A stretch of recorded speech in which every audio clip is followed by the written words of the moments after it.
how low it is. Oh, I mean, yeah, the max peeling rods definitely went low enough on the front.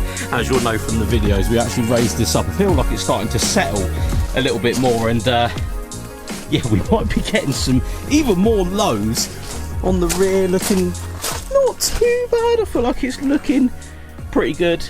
As a budget daily driver though, she's getting there. But because it's a beautiful day in the UK, of course, I don't really want to take this car if I have something in the garage.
Been a few weeks since I've used the Series 1. I do like to sometimes just try and park it up and yes, use the daily, but when it's days like this, when it's this nice out, you've got to try and use these cars. That's what I say.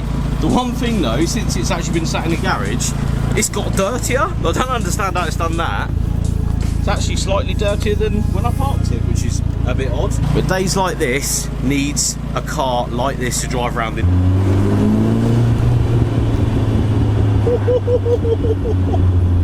Oh, I've missed the sound of this car, I tell ya. Even pottering around.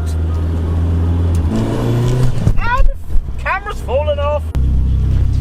All the Japanese fanboys will know exactly what that is right there. What a thing of beauty. I want one so bad.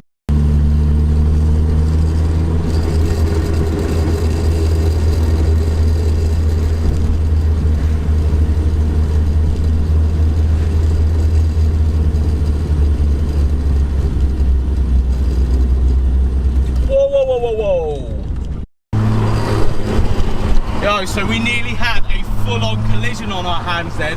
This guy in this car right here, mate, I wish that was on proper film. He nearly destroyed the Series 1 then.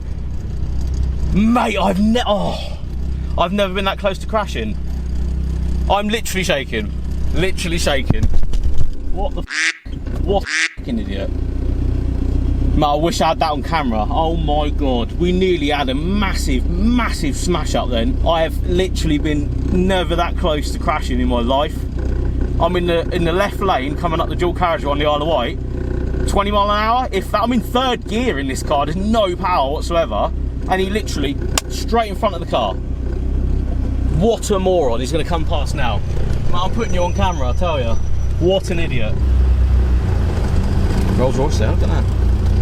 This van right here, what an idiot.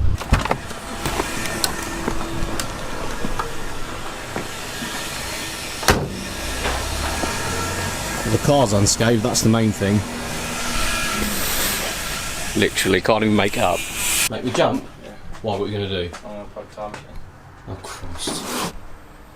Don't do it. Ah! Ah! Ah!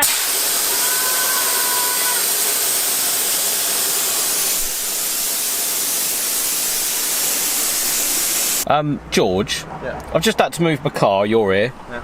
Alright. Yeah. Look at this absolute quality bit of content over here. So this is a Dodge, I don't even know what that is. And I like American cars, right? You're gonna ask me what that is? I'm gonna ask you what that is right there. What's that? don't even know what that is. I'm gonna say it's like a Durango or something. Might be a Durango or a Dakota or something like that. Whatever it is, Mate, what an absolute thing of beauty. It's the car spot of the day, surely. Let's go and have a look. It's a cool car. I like American cars. I'm weird.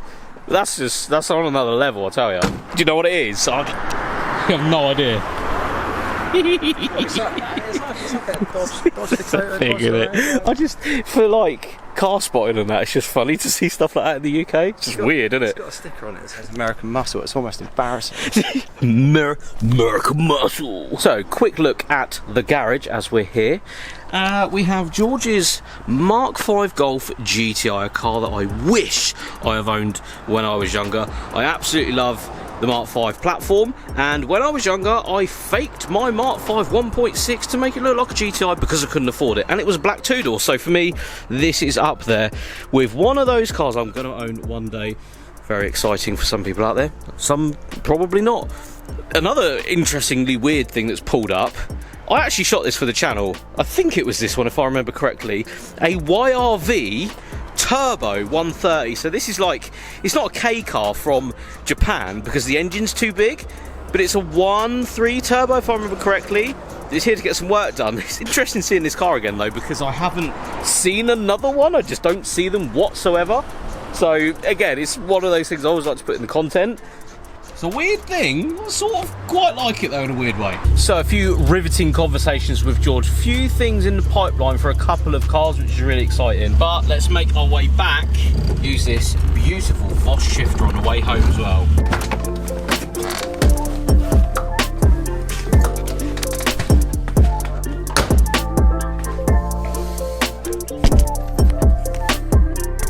So just close the doors behind me because you couldn't quite see me. I don't like making videos like this. I like going out and enjoying my cars. Not silly.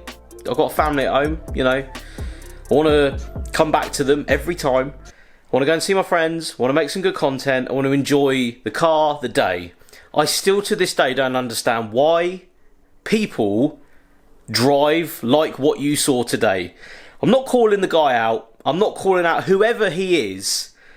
But I'm in a position where I'm filming anyway, and you've done something so bloody reckless in front of me. I'm going to put it in the video, I'm going to put it in the vlog, because I don't like making people the centre of the content from the day. I think it's ridiculous that I sometimes do this, and I know I could just delete this footage and not show you guys, but it seems a bit silly for me to do that when it's happened right in front of me. I just don't understand why people find the need at 20 mile an hour. I was literally in third gear to then swerve straight into my lane. I honestly couldn't even get to the brakes quick enough, and when in my vision sight, his wing mirror must have been here when he did it. If I had not slammed on the brakes, there is no way this car would be here now. It would have completely taken the front of it off. It's an old car, it would have completely just smashed the Series 1 up. It's not content I want to put out there. This isn't the idea of the channel, but if it happens, I'm going to put it on camera, and I'm going to put the license plate and the person's face, because you shouldn't be able to get away with acting like that in traffic. I don't know what he was doing, trying to get past the traffic jam maybe that was behind me. Just seems silly that you would take basically people's lives at risk, and someone's car as well, and just blatantly force yourself into the lane by swerving straight in front of me. Just seems mad to me that people drive like that. And just stay careful out there, people. There's people still out there today in cars, vans, wherever they're in, they're still out there driving like this. And unfortunately for me, I don't have a dash cam. I might genuinely put one in because this happens a little bit too much to me in my cars. So I feel like maybe the content could be taken from that dash cam and actually show you guys exactly what happened. And I'm sure there's CCTV up that dual carriageway that could show exactly what happened. And I'm sure the van driver doesn't see a problem with him swerving into my lane at 20 mile an hour, literally right next to my car. But unfortunately, that's what happened. Thankfully, the car is fine. I was a bit shook up, if I'm quite honest. At least the brakes are good on this car. We've got some high specs on the front of this, so it did do a really good job of stopping. It's just a shame, and it's just a shame. Anyway, thanks so much for watching today's video. If the owner ever does watch this video, just be careful. And you guys, please, please be careful out there. These cars are cool, but again, it won't withstand a fight against a relatively new van, unfortunately. Thankfully, today we didn't actually find out how durable the Series 1 is. But again, stay safe. We'll see you all in the next one.